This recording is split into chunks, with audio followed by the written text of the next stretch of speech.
오늘 우리에게 주시는 하나님의 말씀은 디모데전서 5장 17절에서 23절까지 말씀입니다. 17절 잘 다스리는 장로들은 배나 존경할 자로 알되 말씀과 가르침에 수고하는 이들에게는 더욱 그리할 것이니라. 성경에 일렀으되 곡식을 밟아 떠는 소의 입에 망을 씌우지 말라 하였고 또 일꾼이 그 싹을 받는 것은 마땅하다 하였느니라. 아멘. 여기서 말하는 장로는 오늘날로 치면 목회자라고 할 수 있습니다.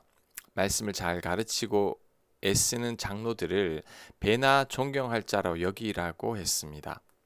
이것은 말씀을 가르치는 자의 권위를 인정하라는 뜻이죠. 말씀을 가르치는 자는 선생님이라고 할 수 있습니다. 만약에 우리가 선생님의 권위를 인정하지 않으면 선생님의 가르침이 귀에 들어오지 않습니다. 마찬가지로 목회자의 권위를 인정하지 않으면 말씀이 귀에 들어오지 않습니다. 그러니 나 자신을 위해서라도 목회자의 권위를 인정해야 한다는 거죠. 그렇다고 모든 목회자들의 권위를 무조건 다 인정해야 하는 건 아닙니다. 구약시대 때부터 거짓 선지자들과 제사장들이 많았습니다. 그렇다면 오늘날도 이런 거짓 목회자들이 있습니다. 이들을 잘 분별해야 합니다. 하지만 오늘 본문에서 바울이 말하는 존경해야 할 장로들은 거짓 목회자들은 아닙니다.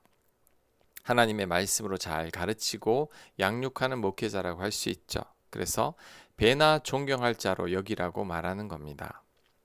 그리고 이런 장로들이 삭슬 받는 것이 마땅하다고 합니다. 이것을 비유로 곡식을 밟아 떠는 소의 입에 망을 씌워서는 안 된다고 합니다. 농부를 위해 종일 일하는 소가 일하다가 곡식을 밟을 수도 있는데 곡식을 밟았다고 소를 나무라는 것은 옳은 행동이 아니라는 거죠. 종일 일한 소는 그에 대한 대가를 받는 게 맞습니다. 마찬가지로 복음을 위해서 수고하고 말씀을 가르친다고 애쓴 장로들은 사례비를 받는 게 마땅하다는 거죠. 만약에 장로들에게 사례비를 주지 않는다면 어떻게 될까요? 말씀을 가르치고 전하는데 온전히 집중할 수가 없습니다. 장로들도 먹고 살아야 하기 때문이죠. 그래서 말씀을 가르치는 장로들에게 삭스를 주는 것이 마땅하다고 말합니다. 19절 장로에 대한 고발은 두세 증인이 없으면 받지 말 것이요.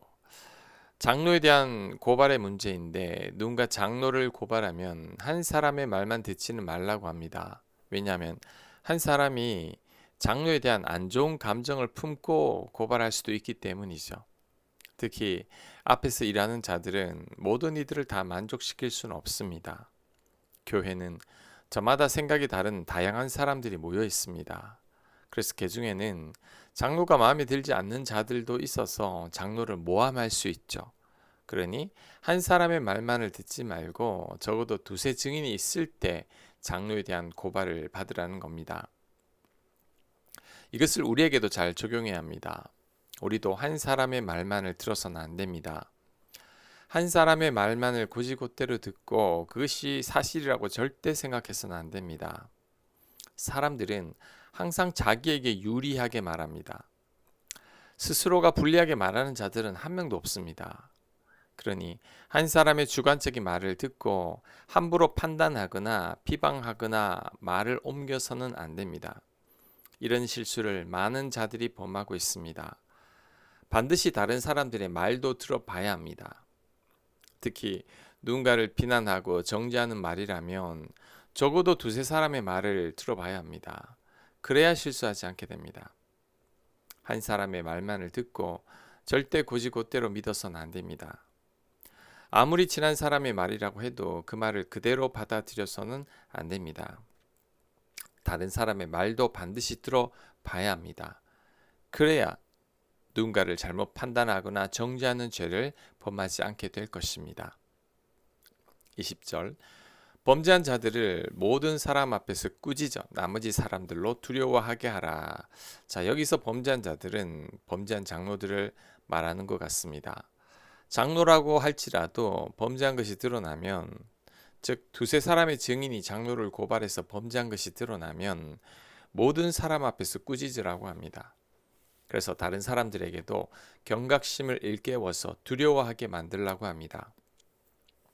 장로들을 배나 존경할 자로 여기되 혹 범죄한 것이 드러나면 아주 단호하게 공적인 자리에서 책망하라는 거죠.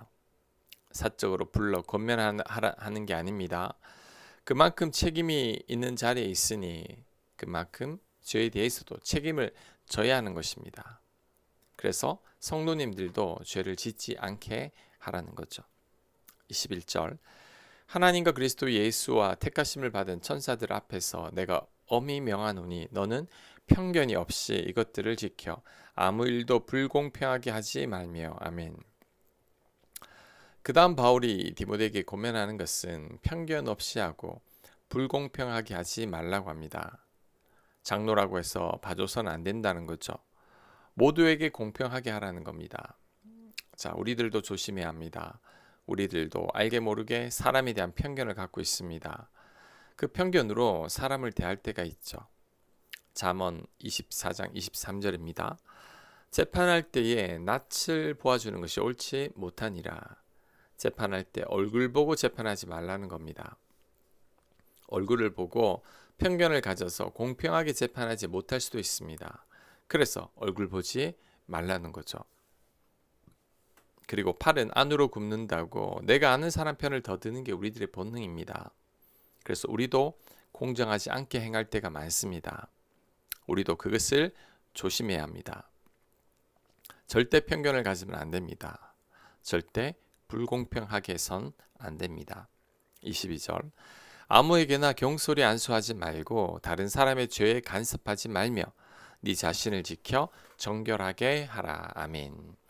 자, 이 말씀은 신중하라는 거죠. 신중하지 않고 경솔하게 장로를 세우기 위해 안수했다가 그 장로가 문제를 일으킬 수가 있습니다. 사람 잘못 세우면 정말 위험합니다. 공동체는 여러 명으로 인해 넘어지는 게 아닙니다. 한두 사람에 의해 공동체는 완전히 와해됩니다. 출애굽한 이스라엘 백성들이 불평하는 정탐꾼 10명에 의해 무너졌다는 것을 기억해야 합니다. 그러니 사람을 세울 때 신중하고 또 신중해야 합니다. 인사가 대사입니다. 또한 신중하게 생각하지 않고 다른 사람의 죄에 간섭하다가 낭패를 겪을 수도 있습니다. 괜히 구설수에 오를 수도 있고 같은 죄인으로 오해받을 수 있습니다.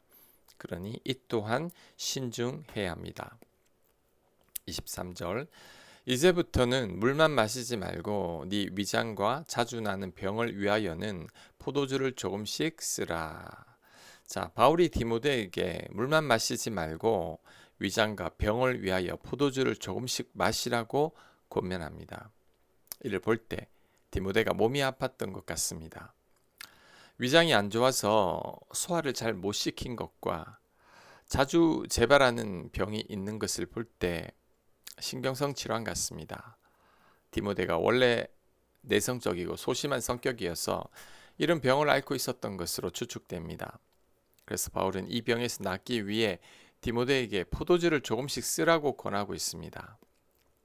아마도 소화를 돕고 늘 긴장해 있는 디모데의 심신의 평안을 위해 포도주를 약으로 쓰라는 것 같습니다.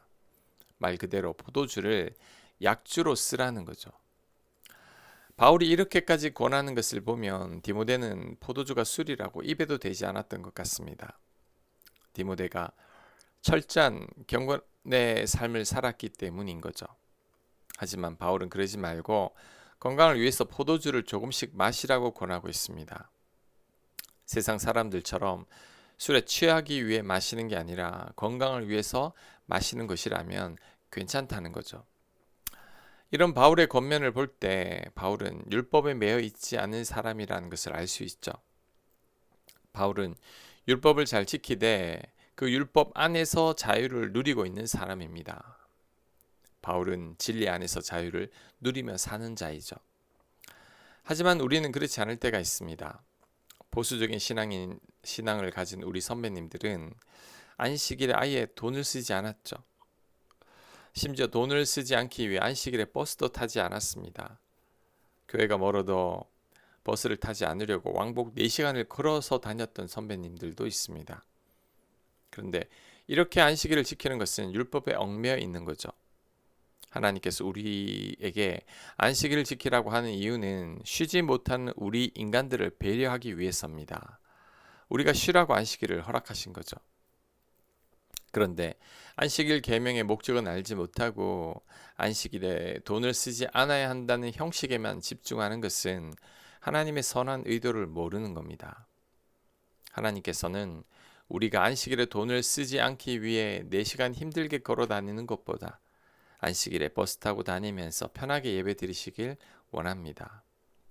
하나님은 우리가 안식일에는 주님 안에서 안식하며 편히 쉬기를 원하시기 때문이죠. 율법 자체에 얽매여서는 안 됩니다. 하나님께서 우리에게 율법을 주신 이유는 우리의 유익을 위해 주신 거죠. 나를 위해, 나의 건강과 행복을 위해 주신 겁니다.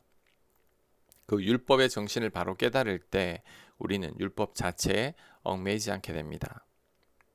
율법이 구속이 아니라 우리를 자유케 한다는 것을 깨닫게 되는 거죠. 포도주가 내 병을 낫게 한다면 하나님은 포도주를 쓰게 하시는 분입니다.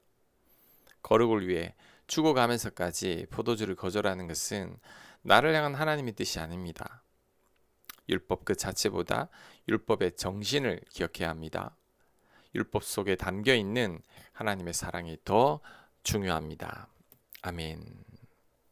하나님, 바울이 디모데에게 권면하는 여러 가지 교훈들 우리 마음에 잘 새기게 하시고, 특히 율법 자체보다 율법의 정신인 그 사랑에 더 집중하는 저희들 되도록 인도하여 주시옵소서. 예수님 이름으로 기도합니다. 아멘.